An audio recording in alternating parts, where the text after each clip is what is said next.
Hey guys, here we are. We're still in Lebanon, Indiana. Just so many stories up here in the garages of 3K racing, and the history, the stories, and we couldn't just do one show, Kyle. We had to break this in. We have 3 segments, and it's so neat. So we can't go rumble racing, so we brought the drivers to you. And tonight we've got Nick Hamilton here from Danville, Indiana. Yep. I don't know why every time I say Danville I want to say Illinois. Yeah, it's been said, yeah. But kind of bummed out. Here we are, week after the rumble or so, and you didn't get to go rumble racing this year. Yeah, it's something I think it's just part of who I am now. As I go to the rumble in Fort Wayne every winter, it's kind of been my routine since I was a little kid, since as long as I can remember. So it's a bummer, but obviously we got to deal with the situation that we're in all together. So obviously we'd like to be out there running again this year, but hopefully we can rebuild and get all ready to go next year. Like you said, it's kind of like routine for people. Like the people that run there year after year after year. Why did you start going to the rumble, and why do you keep going back?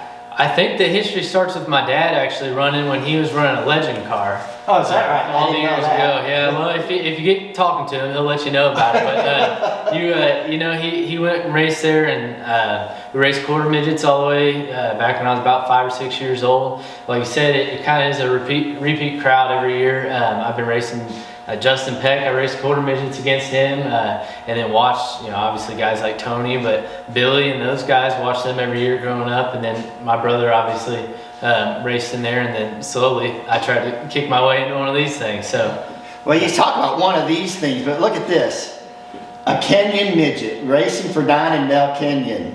I mean, you can't get any better than that. You can't. Obviously, we came from quarter midgets. We ran the micro sprints for a little bit, and then we jumped into their outdoor series that they run week to week. Me and my brother both ran their weekly shows, and then you move on to bigger cars or whatever you move on to, but there's nothing like coming back for and running for some of the best guys in the business, and everything we've learned from them we've adapted into everything we've moved forward with, and I think we're learning from the absolute best we possibly could. So yeah. Cool. So we're going to carry this interview on in kind of a little different perspective. I don't think the fan. Okay, here we are. We have Nick Hamilton, who's pushing 6 foot. Right around there, yeah, right under 6 And we have a midget that only comes up to his chest, and a seat that's about that narrow. I don't think the fans can fully grasp how that body can get into one of these little cars. Yeah. So let's climb into the midget, and we'll talk to you from there. I'm going to show you how we get in there. We most of us go over top here. We got safety nets here on the side, obviously, for whether it's a flying part or if somebody jumps your tire and comes up in there. It also can keep your head within the car if you were to take a ride.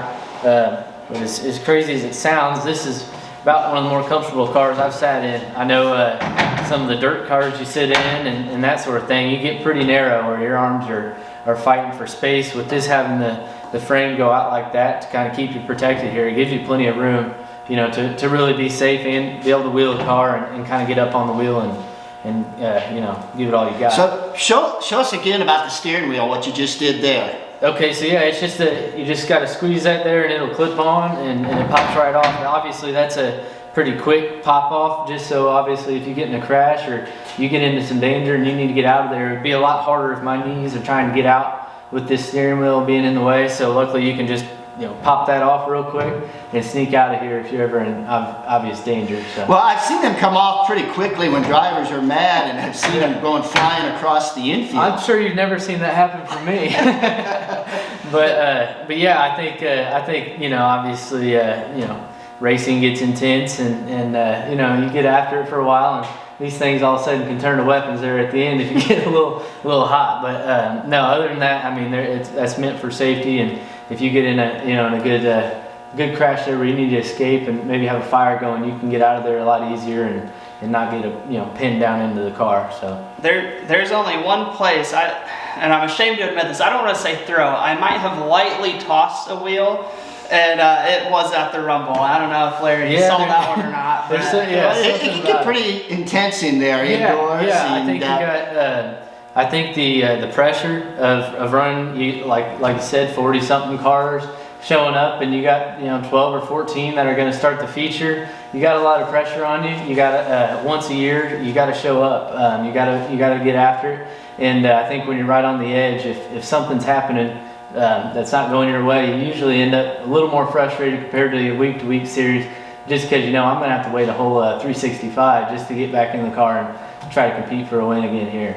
So this car here is basically just like they run out at what we still call IRP, Lucas Oil Raceway, and then that's a 5/8 mile. And now you go into a 1/7 of a mile indoors, and like 7-second laps. Yeah. So what's the reaction time? And I mean, what's it like indoors? It's a complete different animal. I mean, you're just you're worrying about different things, different pickup points than obviously that you would on an outdoor track. You're worried about a lot more momentum in an outdoor track, as much as you are worried about being smooth. Indoors, you really are, on and off the throttle. You're watching for traffic. You're keeping your nose clean. Obviously, there is a little bumping and banging. We see it every year. Outdoors, if you go to an IRP, that sort of track, you don't get that kind of beating and banging and really fighting for position.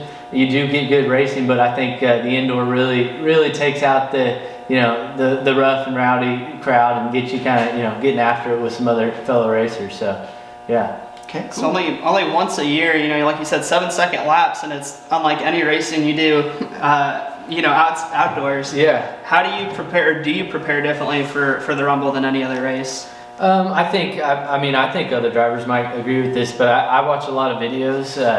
There's some guys that are putting YouTube videos up, in-car camera. You watch their hands, you see how their hands are ripping into the steering wheel, and you also kind of listen to motors, see where the pickup points are. I think there's some really good guys that posted some good videos that you sit and watch that, and then obviously I think I've been at it now, and as crazy as it sounds, about 8 years, and I think that definitely you start to remember it like anything when you get back to the track after, even though it's been a year, you start to remember where you left off.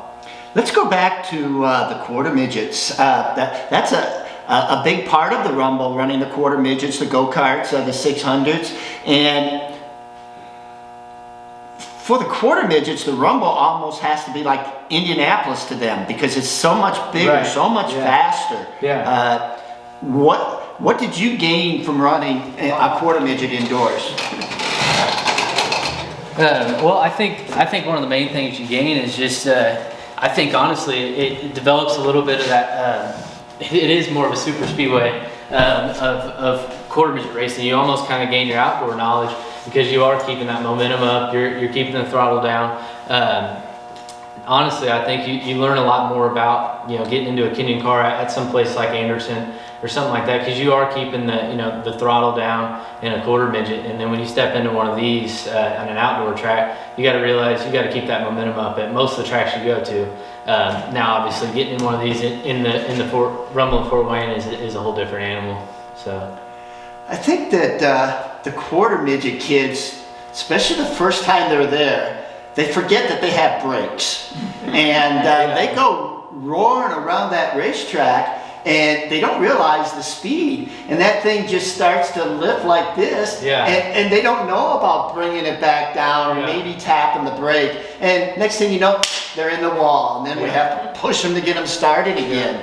But it's different. Yeah, it's different. I think it's something. I think a lot of guys around here go to Mini Indy and over on 38th Street, and you're on a bank track all year long. You're a young kid. You go to a flat track and you haul it in there and you catch some rubber. You're gonna bike it up. I learned that myself. I think I might have been one of the ones that did that a few years ago. But I think like anything, you learn it once and you'll kind of slowly figure out how to work the right foot and develop all the skills that you need to have to get further in racing. That's one thing I always struggled with, or when I first started running the Rumble, is it's just an idea that's so foreign, is like you have to let off at the Rumble. Like to not bike, you have to slow down, but I mean, it's pretty hard to tell a race car driver to slow down.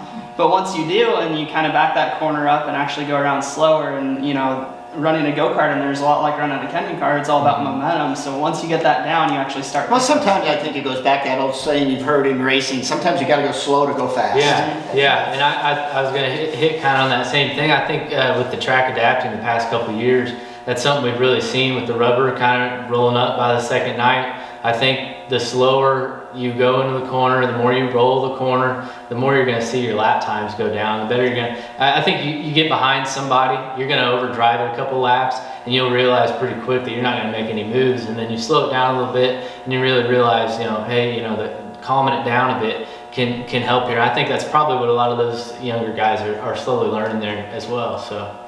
All right, once again, we're here in the shops of 3K Racing in Lebanon, Indiana, talking to Nick Hamilton, the driver of this car, this Kenyan car, this Kenyan midget at the Rumble in Fort Wayne, who now is going to have to wait until December 17th and 18th of 21 to get it back on there. We were talking a little bit about the quarter midgets, and then I had a couple other stories we're going to talk about. But the neat thing about the Rumble is all of the divisions. And I don't know, you mentioned like Tony racing there and stuff, but the eyes of the quarter midgets, the young kids just getting in, and they go into Fort Wayne, and they get to go in the pits and hobnob with, Tony Stewart, Rico Abreu, the Hamiltons. I mean, all of the guys that they read about in the racing paper. So that's kind of a neat thing about the Rumble. Yeah, I think you see a really cool just mixture of all different kinds of racing. I know you'll be racing wheel to wheel with a guy you don't even know. And usually when you show up to a racetrack, you've raced against these guys before. They're in similar racing as you, but you'll show up with a guy that's from a different state that runs a different kind of car, but you're running for the same thing in the Rumble. So it's a pretty neat mixture there. I like that, yeah. Yeah, I know when I first started, and I kind of share the same sentiment as a lot of the younger kids that are on there, is the first time walking through the midget pits my first year, you'd run into Tony Stewart, and then later Rico would show up, and you'd see Fedora check, and then you'd turn the corner and you'd see the Kenyan bros in their cars, and it's just so cool. The Rumble in itself is such a historic event, and then to have like those legends there too is just pretty special. Yeah. They talk about indoor racing and that, it's follow the leader, you can't pass, you can't race. But earlier we were listening to you talk about a night that you started dead last and got all the way to the front, and it can be done. Yeah. I think it's how you approach it, how your cars run that night. I don't think you're not always able to go from last to first, but if you have a good night and you can figure out the track, you can try to approach it in different ways. I think that's how I think there's good enough talent out there that you see some guys all of a sudden shoot the top or shoot the bottom, and you're starting to see some real racy races in the past couple of years for sure. And when Mel and them were racing back up in the hockey rink in the early days of the Rumble, they were 100-lap features, so you kind of had to pace yourself a little bit. But now you've got like 50 laps to get her done. Yeah. I think hammer down the whole time. You don't really have time to mess around, and honestly, if it gets going without yellow, those 50 laps, like you said, 7-8 second laps, that's a quick 50 laps. So it's hammer down the whole time. You're always racing the race in front of you, and you're also always racing the race behind you. You got a lot of pressure on you from behind at all times, and you're always really trying to push the pace ahead of you. Unless you're out front, then it's getting after it. So yeah. Go ahead. So with those 50 laps, like you said, if it does go green, or even if you do get that caution, I know we talked a little bit earlier, I think it was the year that you won, like without that break, you don't know if you're going to make it. Yeah, I think with the 50 laps, obviously we've ran into the fumes in the past couple of years, and it's changed the last 10 laps of the race, I think, in the last couple of years, because when that the track cools off, your tires cool off, you're going to watch about a 10-lap sprint that's going to be pretty haywire, because everybody's going crazy, and they're not remembering what their car's going to be acting like, because they're thinking it's going to react the same way it was just a few minutes ago, but it's completely different. So we know we can't go the full distance anymore. The fumes in the cars, the indoors, they just don't match, and when it's warmer inside, the fumes get worse. So maybe it's going to come to the day where we have to split it up, run like half the race, take like a 10-minute break, do anything you want to the car except for change a tire, and then go out and race again. What do you think about that? I think I think it's kind of up to the folks watching it. What they really would like to see, and as a driver, I mean, if you won the Rumble, doesn't matter how it's set up. If you go in there and you can win it, you know, it doesn't matter how we got there. Yeah, I see that feature win sticker on there. That's pretty cool. Yeah. I mean, it means a lot, and you know, it's a one-off deal. And I think any one-off race is kind of a cool race to win, because you don't get to, you got to wait 365 days, and so a lot of work goes into getting you there. So if you come home with a good weekend, then it's something to be proud of. So yeah. So what do you do in the summer racing? We're gonna race. We got a sprint car we're running in house. We're planning on running the little 500 at Anderson again, and running all the sprint car shows we can get. And we got a midget as well. We'll be running at IRP. We ran a couple that they did last year at IRP, and we're running the sprint car there as well. So yeah, I think we're seeing a resurgence of pavement racing, which is good. Yeah. Obviously, I think you probably only see me and my brother on pavement racing, so you know we're excited about that. We love pavement midget racing, I think most of all, and so it's exciting to see. I think a lot of fans truly love the history of pavement racing and pavement midget racing, you know, as well. And I think, you know, you go out to Claremont, you're seeing drivers that are a whole nother generation of really talented drivers, obviously with Bobby Santos in the midget, and Cody Swanson in the sprint car, and Tanner Swanson, all those guys that are just showing up and being very competitive in these shows that they're having. I think it's putting on a great show for the fans, and I think people are excited to see it come back around. I know there's a lot of people that really love that kind of racing, you know, a while back, and I think it's gonna hopefully come back around. So we've got a full year now before you get back indoors at Fort Wayne. That'll be 2 years since you've raced.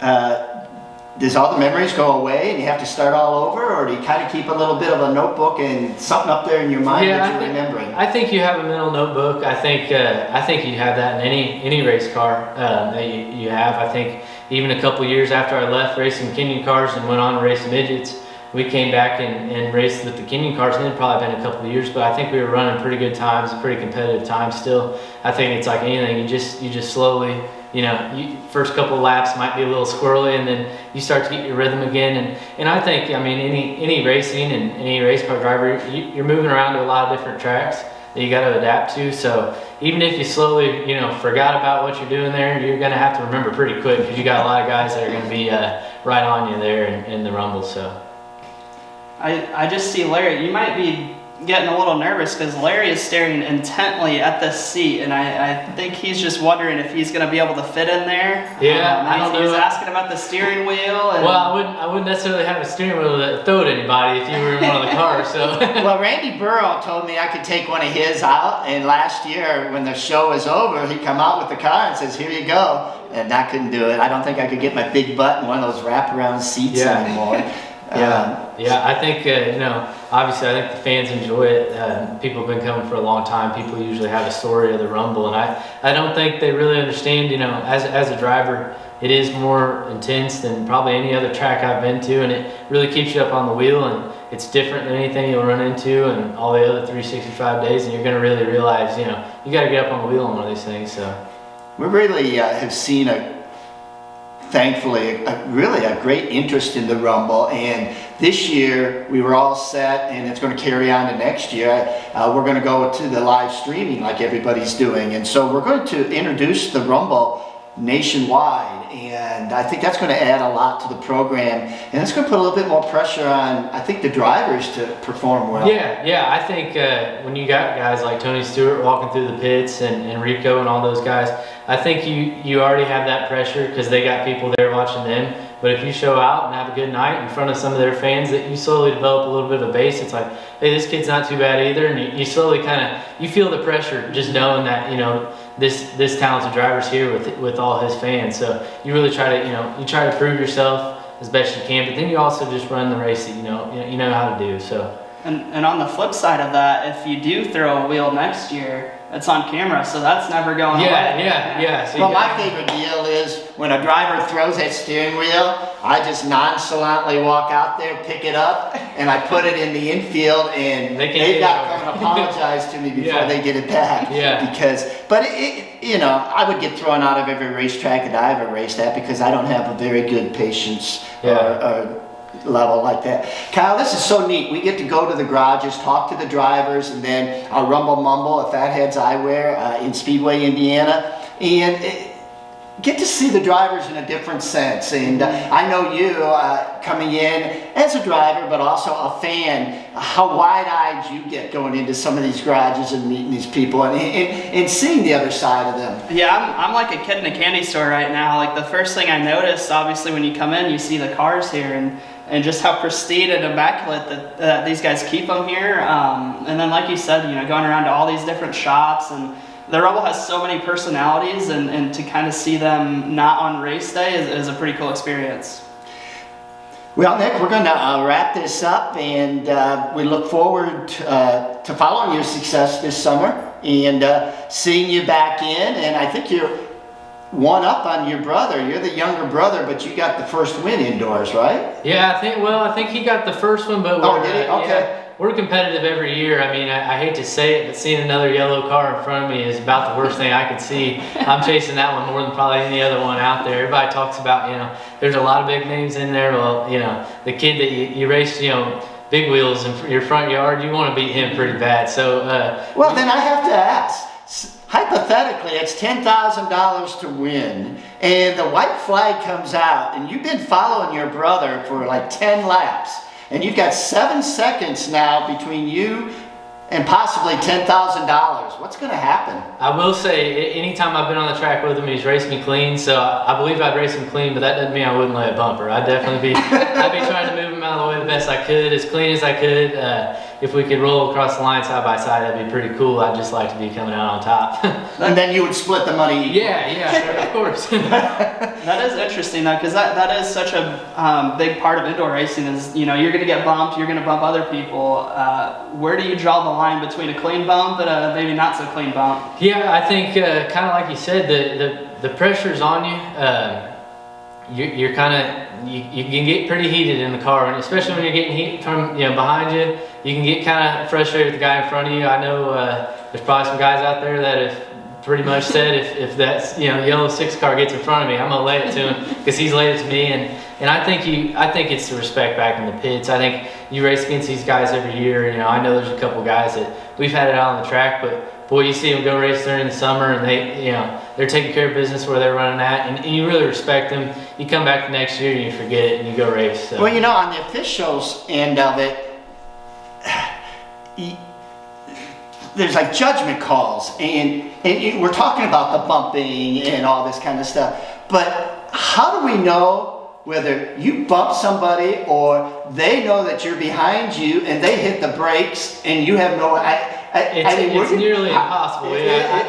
I've made some calls that after I've watched them on the video, you can actually see the guy hitting the brakes. Yeah, the guy behind him may have plowed into him, but the guy in front of him stopped. But you have to make that call so quick. Yeah, it's nearly impossible to follow 100%. Us as drivers, we know that. Of course, we always want it to go our way, but I've made some questionable moves, and I know some questionable moves have been made on me. That's kind of part of it, and honestly, I think in the moment, guys get out of the car, I think you'd really find the truth, because you're gonna find who's the most angry pretty quick when they're hooting and hollering. But like I said, at the end of the night, we all know that we got 365 days to come back and try to win this thing again. We got a lot of emotion into it, so we really try to try our best. So if it doesn't go our way, usually there's a little bit of emotion some way. Well, we're looking forward to December coming up, and hopefully we'll see a yellow car with a 6 on it out in Victory Lane. It'll be 2 nights of racing. Yeah, maybe more. There's some things in the works here, so we'll look forward to it, and we thank you for taking the time joining us and letting the people know a little bit more about you. Yeah, well, we appreciate it. We appreciate everything you guys have done to keep the Rumble alive, and I think it's just creating a little bit more fire each year, and I think we're going to come back next year even stronger. So and I'm going to have to talk to your dad about his racing. Yeah, he'll let you know. Yeah, I've had a few words with your dad through the years, but that's part of racing. So again, thank you everybody. Boy, I hate to leave Lebanon, Indiana. I think we could be here for days, but move on and get to meet more of the people of the Rumble in Fort Wayne, presented by Jason Deach Trailer Sales.